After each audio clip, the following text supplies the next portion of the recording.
Ya, assalamualaikum warahmatullahi wabarakatuh. Waalaikumsalam warahmatullahi wabarakatuh. Apa kabar kalian hari ini? Apakah ada yang tidak masuk? Masuk semua, Ibu. Nah, alhamdulillah. Sebelum memasuki pelajaran, marilah kita berdoa terlebih dahulu.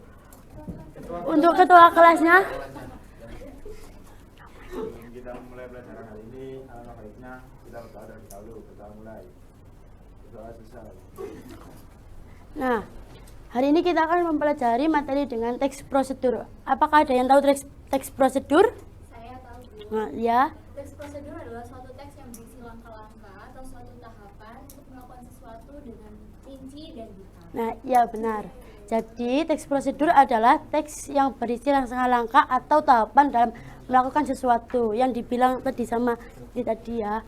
Langkah-langkah tersebut meliputi urutan proses membuat sesuatu dari tahap awal sampai akhir. Nah, jadi di teks prosedur yaitu ada tujuan. Tujuan teks prosedur memberikan panduan rinci tentang cara melakukan sesuatu, pekerjaan dengan material dan metode yang detail. Selanjutnya ada jenis-jenis teks prosedur. Ya, kamu silakan membaca jenis-jenis teks prosedurnya. Jenis-jenis teks prosedur itu ada teks prosedur kompleks. Teks prosedur kompleks adalah teks yang menjelaskan langkah-langkah lebih rinci dan bertahap dalam melakukan suatu kegiatan. Urutan langkah-langkahnya harus sistematis dan tidak boleh dibolak-balik karena mempengaruhi dan pada hasil akhir. Biasanya memerlukan alat atau bahan tertentu dan memiliki banyak tahap. Yang kedua, teks prosedur sederhana.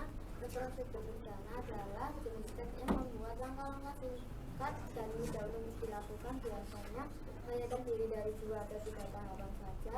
Prosedur ini digunakan untuk aktivitas yang bersifat praktis dan umum dilakukan sehari-hari. Yang terakhir, teks prosedur adalah teks yang berisi langkah-langkah yang tidak terlalu kaku atau tepat urutannya. Artinya langkah-langkah dalam teks ini dilakukan secara fleksibel secara tujuan akhir tahap tercapai. Prosedur ini bersifat umum dan lebih bebas dari pelaksanaannya. Nah, selanjutnya yaitu ada kaidah kebahasaan teks prosedur. Yang pertama yaitu dalam teks prosedur, kalimat dapat berupa imperatif. Yang kedua, dalam teks prosedur, konjungsi yang digunakan dibagi menjadi konjungsi persyaratan dan konjungsi temporal. Yang ketiga, dalam teks prosedur, numerilia adalah kata bilangan yang digunakan untuk mengurutkan langkah-langkah. Yang keempat, dalam teks prosedur, pronomina atau kata ganti digunakan untuk menggantikan orang atau benda. Yang terakhir, dalam teks prosedur, verba yang digunakan berupa verba material dan verba tingkat laku. Nah, itu tadi dari macam-macam teks prosedur. Hari ini Ibu akan membagikan LKPD pada kalian. Untuk videonya Ibu share di grup ya, mohon dilihat ya. Individu ya, Dek. Nanti individu ya. Acak nanti. Individu. Ibu kasih waktu 10 menit ya, dimulai dari sekarang. Apakah ada kesulitan? Di sini ada. Apakah ada kesulitan? Iya, silakan. Ini bagaimana? Oh ya, ini ada 3 soal ya nanti ya. Ini. Ya. Ini 1 2 3. Ya, enggak, ini tadi ya. Kan ini salah satu. 1. Ya, terus ini tadi nomor 2 kan ya. Terus ini nomor 3. Oh, berarti yang titik-titik ini bukan Ini kita iya. harus ngisi. Enggak, ini udah. Oh, udah ini. Ini ya, ini. Oh, ya sudah. Ya.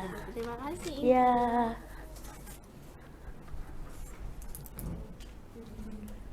Apakah ada yang udah selesai? Sudah.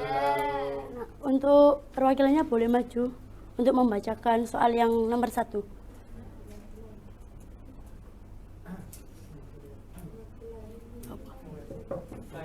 Ya, silakan maju membacakan soal nomor 1.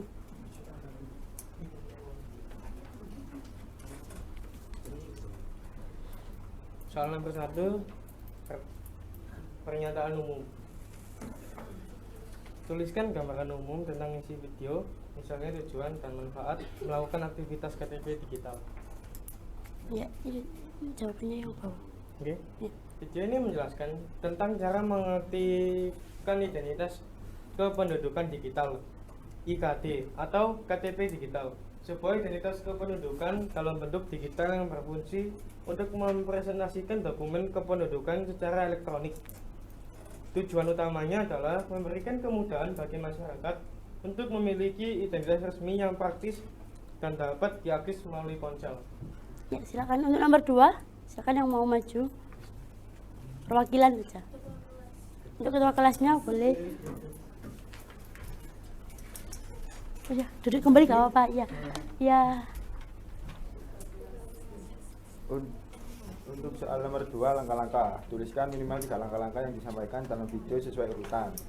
Yaitu yang pertama, mengunduh aplikasi identitas kependudukan digital.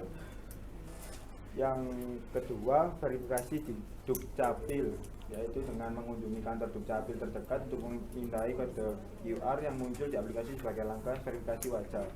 Yang langkah terakhir, aktivitas melalui email, membuka email untuk mendapatkan kode aktivitas.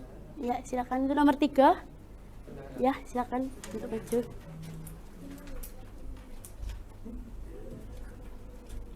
Nomor 3, kaidah kebahasaan yang digunakan. Yang pertama ada kata kerja imperatif, contohnya unduh dan install di aplikasi Play Store atau App Store. Yang kedua ada konjungsi kata hubung. Setelah mengisi data, kemudian Anda akan diminta untuk melakukan swafoto. Yang ketiga ada kalimat saran atau larangan.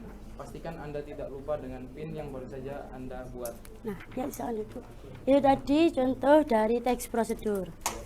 Apakah ada yang ditanyakan? Jika tidak, Ibu tutup materi pada hari ini ya. Sekian, terima kasih. Wassalamualaikum warahmatullahi wabarakatuh. Waalaikumsalam warahmatullahi wabarakatuh. Makasih ya, Dek ya.